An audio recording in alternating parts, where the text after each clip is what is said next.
Wagi wa cukuru na ceceni cia kuigana cia gũtangĩkĩra ciana iria ciena wathe wa cerebral palsy ni ukoretwo uri murigo munene kuri aciari aingĩ kaunti-inĩ ya Kwale. Gharama ya iguru ya gũtungata ciana icio ikiremerera aciari. Hizi shule za watoto wenye cerebral palsy naweza sema hakuna. Tunabidi unapeleka mtoto kwenye shule ya kawaida aweze kwenda kutangamana na watoto wengine kwa sababu ya growth development.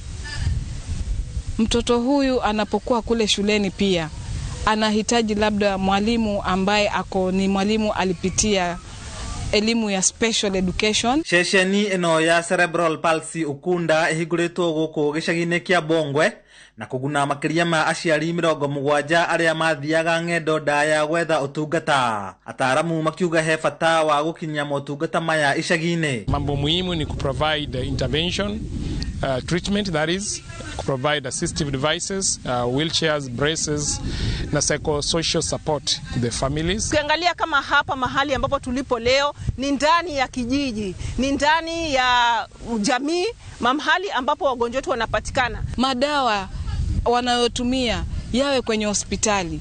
Tupate kitengo special ambacho yule mama ama mzazi ama mwenye mtoto huyu dawa zake awe anapata free. Watoto hawa wengine hawalali ama hawawezi kuishi bila kupata hizi dawa. Hizi dawa ni muhimu sana. Aciari ni moritio gutigirira ni methera ciana ciao utungata uria wagĩrĩire niguo kugacirithia muturire wao. Wale watu ambao wanatoka mbali na labda ni vigumu kusafiri kufikia services kama hizi wanasipata kwa karibu.